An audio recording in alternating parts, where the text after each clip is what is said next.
Diablo 4 is easily one of the worst games I have ever played. There is no endgame, there is no game at all, barely honestly at this point. The classes, the builds are an absolute insult to my intelligence, and to anyone's intelligence, honestly, who plays this garbage, because everything is so simplified.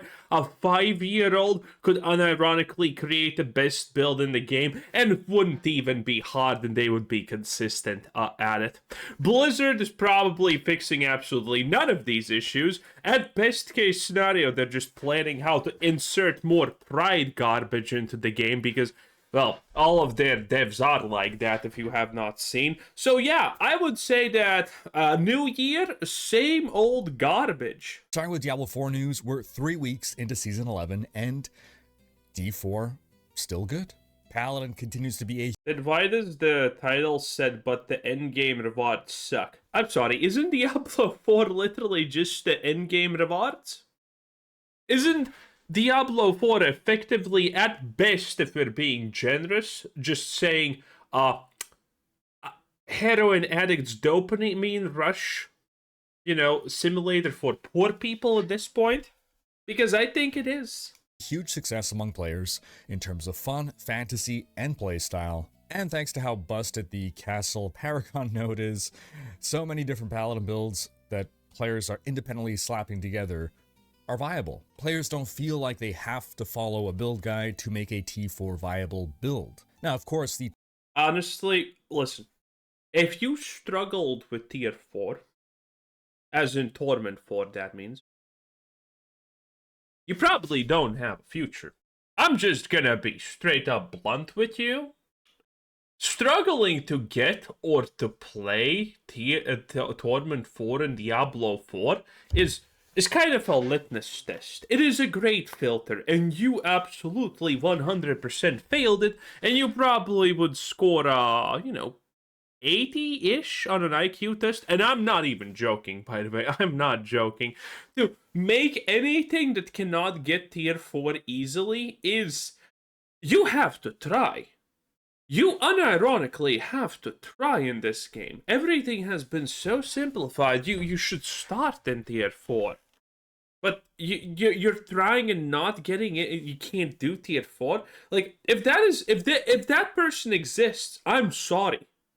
I'm actually sorry for you. Top Paladin builds in the game have reached over pit level 140, but for a lot of players, just being T4 viable is enough, and people are enjoying exploring the different Paladin playstyles. For the most part, it feels like you can pick a skill and make a build around that skill, and you can do it yourself. You don't have to follow a guide. And overall, something... Now, granted, if there were more than, 3, 2, 4 skills, then maybe that would be good news, but there aren't. This season accomplishes quite well is getting the average player to feel like everything is attainable.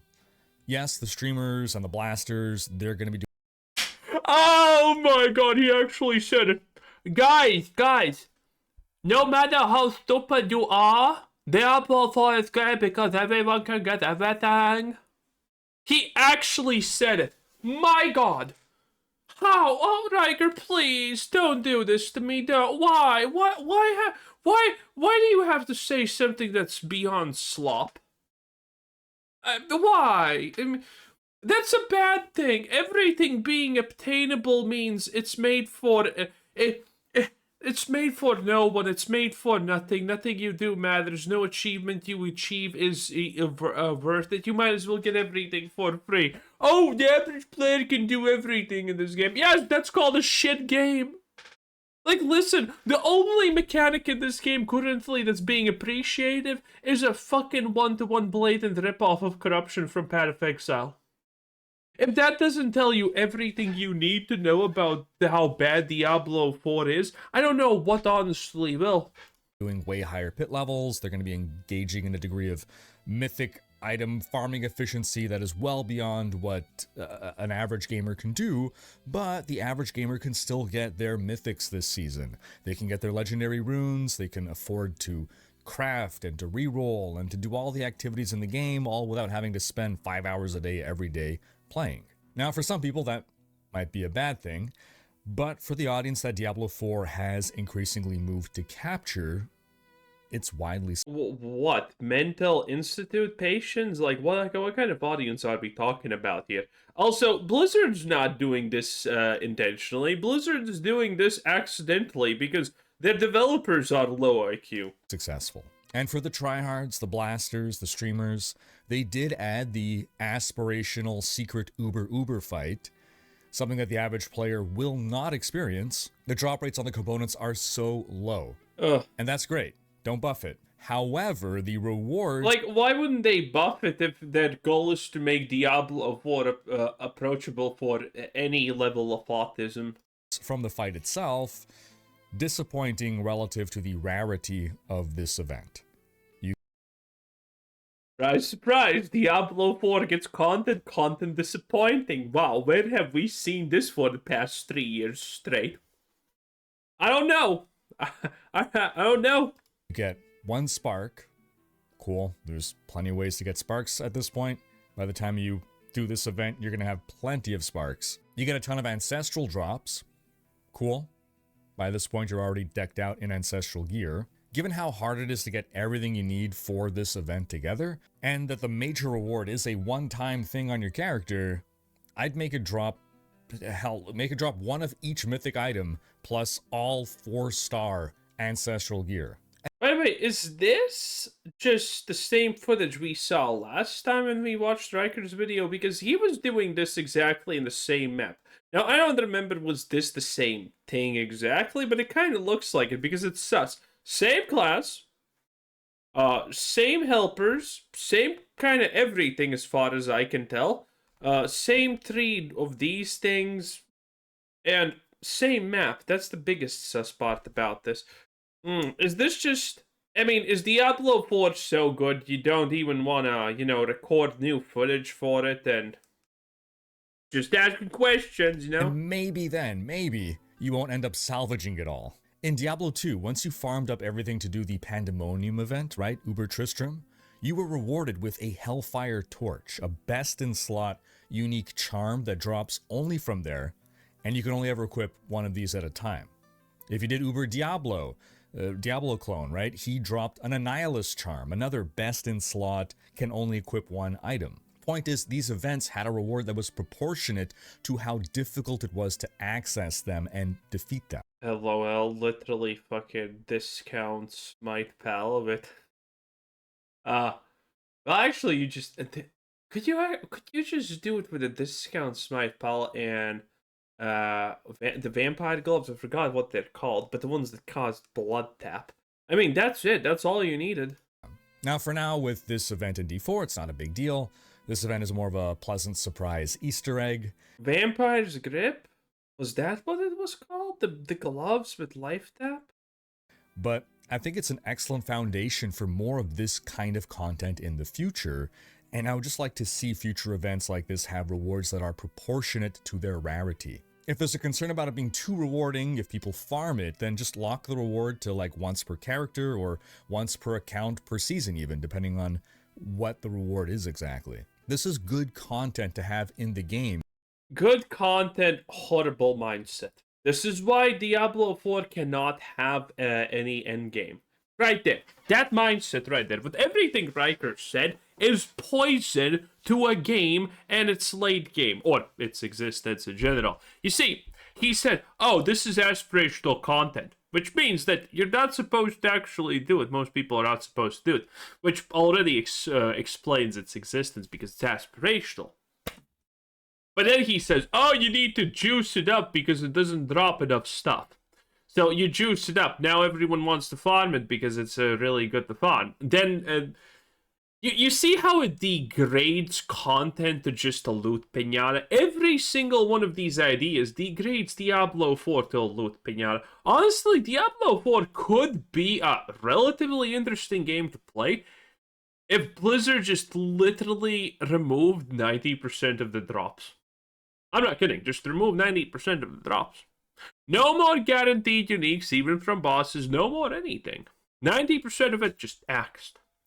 That would actually make the game at least kind of playable for people like me, because it's It wouldn't feel like you are full stacked in like 20 minutes of gameplay, and then you just are searching for incremental, stupid, useless upgrades. It would do it, but the players that are currently playing would probably freak out because, oh my god, everything is not for free. Sad. To bring more to the end game, to give us more to aspire to. Then some other suggestions. Mythic Prankster Nightmare Dungeon Sigils. They should probably drop with a purple beam. They are effectively 5 mythics in one. We want to get real hype when we see that drop. And I'm sure plenty of players have accidentally left one of these behind. We get so many keys. We don't have enough inventory space for them when we're doing world bosses. I'm sure a lot of people have left keys behind accidentally or on purpose. And, you know, I'm sure someone somewhere. I wonder how better would Diablo 4 just instantaneously become if 95% of all drops in the game got cut? Resources, items, rewards, Whisper Tree reward, everything. And then you would actually, like, kind of feel scarce to do stuff. Well, granted, would that actually push people in doing the... What's it called? The stupid fucking events where you need to destroy the pillars and then the stupid boss spawns. Like, geez, that is one of the worst events in human history, and Blizzard somehow made it. I am not surprised, okay? God, it's such a dumb, annoying, time-consuming thing. A world boss is so much better because it's there, you clap it, there you go. But those events where you need to destroy the pillars, then the thing becomes vulnerable, then it's just so lame. Left one as a mythic key. Also, again, because we're getting inundated with so many and most Nightmare Dungeon keys are garbage, and we're just target crafting for a couple of specific affixes, we're scrapping most keys, and so I'm sure some people have accidentally scrapped a mythic key before they really noticed. So just a little quality of life thing here. I also saw a suggestion to have a mechanic whereby we can combine multiple Undercity tributes into one juiced tribute. I really like this idea.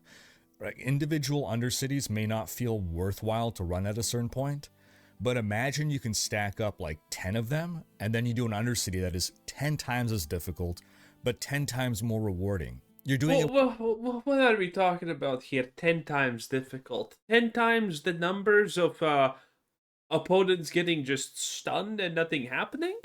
That's stupid. Once you're at a level of power where it won't take you 10 times as long to run it. Using the word difficulty for Diablo 4 honestly is completely wrong in my opinion.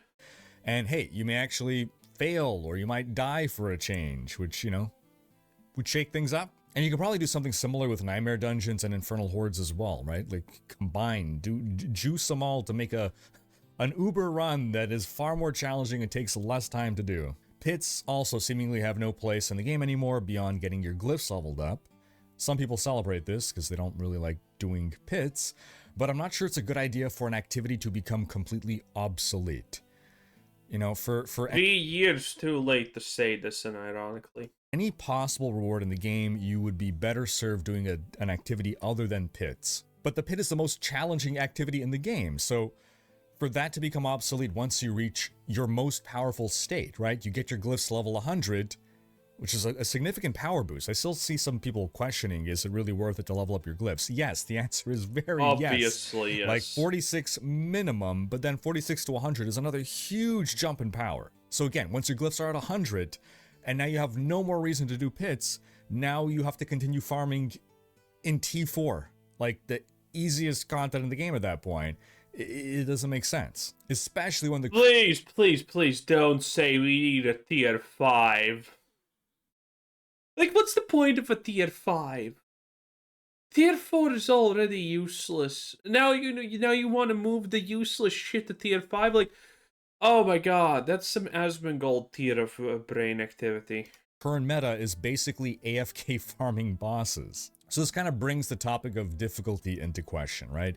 They brought us Evolved Monster Combat with Season 11, and I do believe you... That does nothing, may I absolutely add, because again, the whole point of the game is just to stun lock all of your opponents. The fact that this is not happening with the Paladin, by the way, is a miracle. But every other class is just perma stun locking these things, so evolved combat doesn't do shit. Feel this during the 1 to 60. You do feel the monsters being smarter and more aggressive, but then once you reach Endgame, it feels like it doesn't really make a difference anymore. Monsters pretty much all feel the same. The only thing that really matters is their elite affixes. That's what differentiates monsters, right? Monsters themselves, the model, it's the interchangeable meat sack that you attack, and it's the affixes, the falling swords, the explosions, the spinning blades. That's what you're really playing around and actively dodging. And when this is the only way to add challenge to the game, it leads to more and more and more screen clutter of these effects, which ultimately begin to overlap and become extremely difficult to avoid, especially in tight map layouts. It's actually insane because you don't hear shit like this from Path of Exile 1, Path of Exile 2, Last Epoch, or even any of the new stuff that I have not played but will try. Like, I don't remember the name, but there is one new that came out that's really close to Diablo 2. It's kind of good. So why don't those games have the exact same principle as Diablo 4, but for some strange reason, it's not a complaint? Oh, I know why. Because it's rewarding. Those games actually make combat rewarding, because if you can I have already said this. In Path of Exile, if you can one-shot the whole screen, that is the reward, because you're not supposed to do that on average. You put in a lot of effort, a lot of work to find the appropriate things. Now you're one-shotting everything on the screen. That takes more than average effort, okay, to clear the whole screen in an instant and then move on and clear it again, okay? I know streamers make it look, casual because, well, they have literally played the game for 10,000 plus hours, so it is casual for them, and ironically. But for a normal average player like me, that is not. If I am one-shotting the whole screen in Path of Exile, that is the reward because I put a lot of effort to make that happen. Okay? So, one-shotting things in Path of Exile is good because it's rewarding. In Diablo 4, it's garbage because nothing's rewarding. If I'm not one-shotting things, well, then it's actually kind of interesting because you need to avoid things. It's way better spaced. You're still killing stuff, and then there's points of interest. In Diablo 4, you have none of that. You have none of that. Every mob is just, I don't even know how to explain this. And Path of Exile, the mobs are just better. They move at you and attack you like in Diablo 4, but it's just better. It feels different. It feels better. I can't even explain that part. It's just better to be weak in Path of Exile than Diablo 4. I guess it just all comes down to the fact that in Diablo 4, the death is not actually your fault. Every single time you die in an encounter in Diablo 4, it's not your fault. Because you did nothing wrong, because it's probably impossible to do anything wrong. It's just a shitty design. It's unlucky affix or something like that. In Path of Exile, it's different because it's your fault. You could have avoided that because that there are things that will kill you. And those are kind of intended. Maybe your character is weak against them. Diablo 4, that's not a thing, though. Every time you die, it's not your fault because you did nothing wrong, unironically. Giving the perception of unfairness. Now, I don't know that this is necessarily a big problem, and I especially don't know what the solution here is, given the current state of gameplay in Diablo 4. Now, this season I've seen more people than ever questioning why the Shroud of False Death is considered best in slot for so many builds. Probably because more people are getting more mythic items this season than ever before. So they get the Shroud and they're like, so many people are recommending this. Something called the mythic item is gettable by everyone. Maybe it's time to call it a common item. In so many setups, why? And the reason is it grants +1 to all passives. All passives in your skill tree, not just the ones you put a point into. All of them, every single passive node. So it's a small amount of power per. Wait, what do you mean? Doesn't that make a Shaco better? Or wait, I don't even remember. Dude, it's been so long. Shaco is just +4 to all active and passives, right? There's no way. Was it not? Was it only for actives? I don't even, dude, I don't remember. And the funny part is, I actually don't give a shit. Passive multiplied by a ton of passives to add up to a But yes, if someone is struggling to understand the concept of +1 to all of your passives, considering, I don't know, you have. How much an average class does have passives? Like 15 passives minimum each? And you get an addition. There's no diminishing returns, and by the way, in the levels. That's why level points are so damn powerful in this game. You know, that, of course, that's going to be massive damage. If you have even 10, but I think the average class should have like 15 passive points, right? You probably have a passive point that just increases your damage by 5%. Then you have a passive that increases your damage by 5% with darkness skills. Then you have slowed, but everything you do has slowed. Then you get more life. That is insanely powerful, obviously. If I need to explain that to you when you play Diablo 4, yeah, damn, impressive. huge increase in power. And I do wonder what will happen when Lord of Hatred launches with. I actually do want to see this, even though this is Diablo 3 nonsense. Diablo 4, I told you that Diablo 4 is just becoming more Diablo 3 as time passes. Granted, it is going to be interesting playing this, and they're going to add the set mechanics. So, Diablo 4 will, just in general, become way more interesting for a time. I think unironically, I know I said this for, like, the last 3 or 4 seasons, but I will come back and play the new expansion.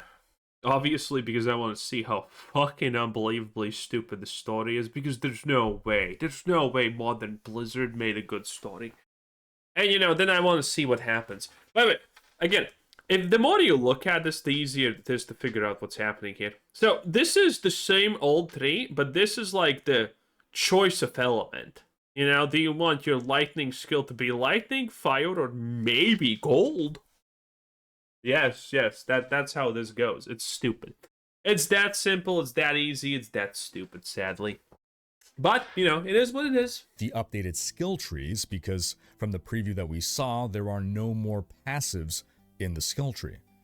So they're going to have to rework the shroud. And by the way, for everyone who wants to play Diablo 4 actively, this is a nightmare. Let me explain why. Diablo 3 has never even come close to being a balanced game, because every class is just distinctively more overpowered or broken than the other one, and the more elements you have, the more sets you have, the more broken it is. So if you're a competitive player, congratulations. When this expansion hits, you are gonna be meta-slaving so unbelievably hard. And with these things, you probably will actually run into a situation, unless Blizzard really has messed things up, where the average person is actually going to be making bad builds. It should theoretically be possible with this. Theoretically. To do something else. And unless they figure out something equally powerful, I think we'll see the fall of the Shroud as a best in slot for everyone. Meanwhile, speculation about the second class coming with Lord of Hatred continues. Maybe the reveal will happen in February. Maybe that's what the hidden roadmap node means.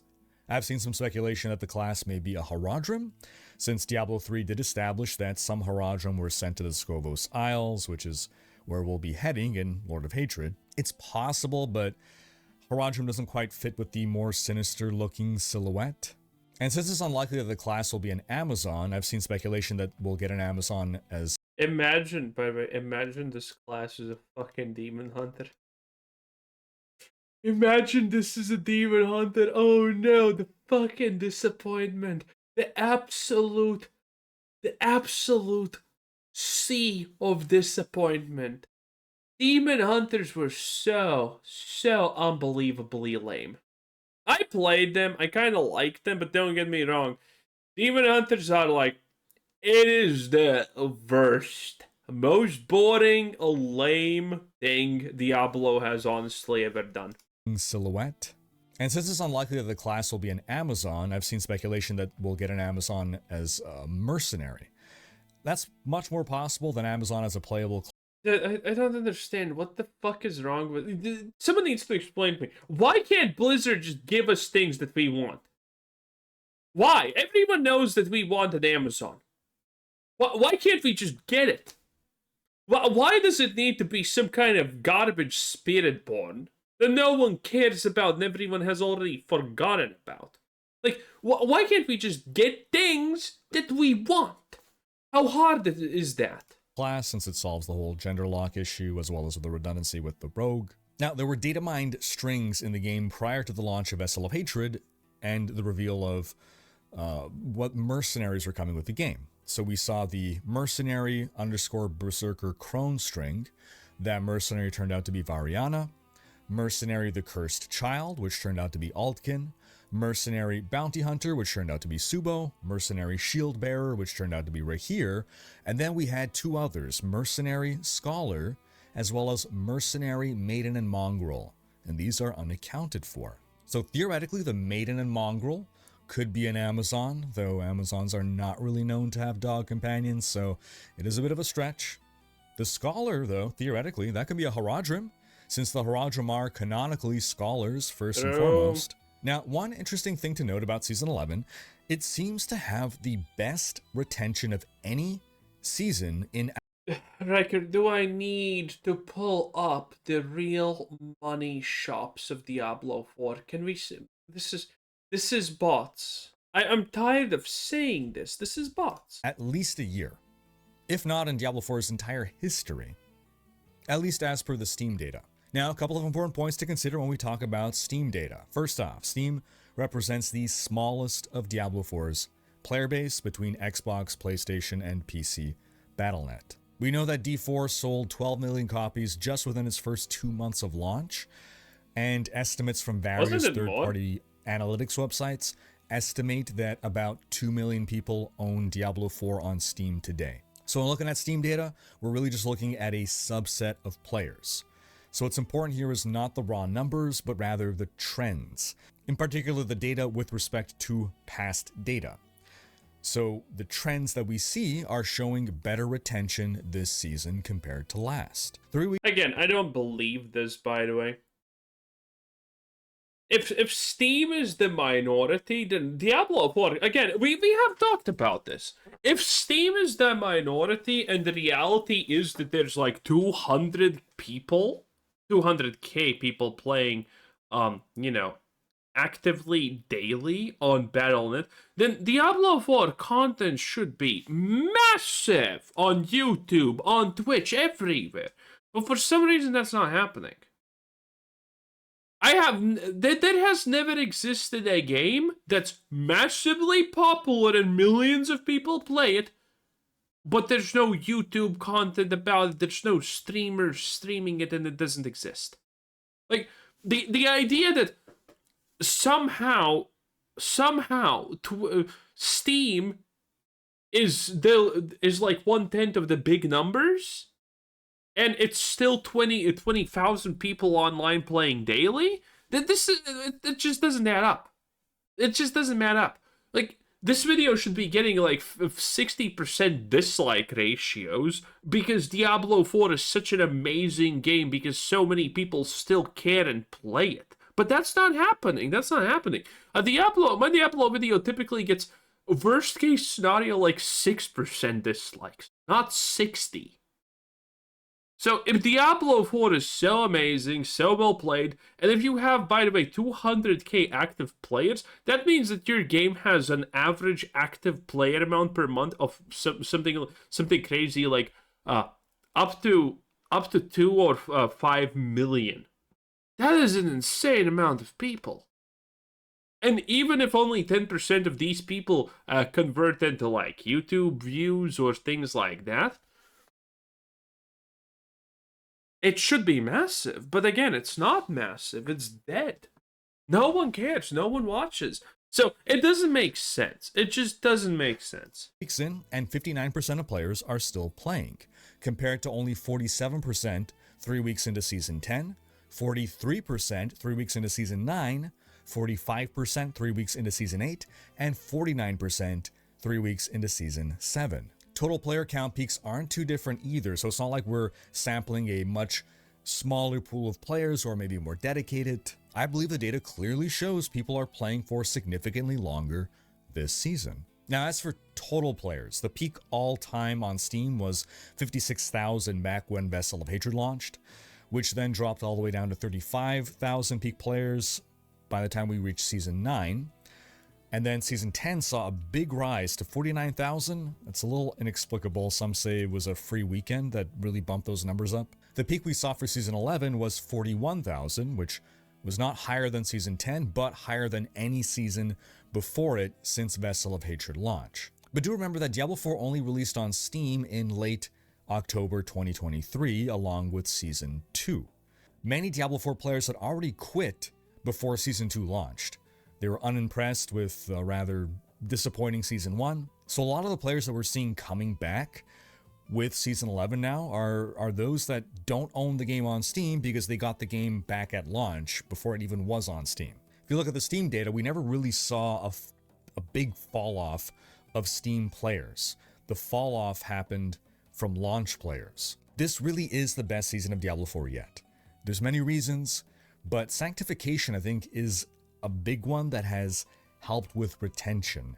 It's a fun new chase that has just never existed in the game before.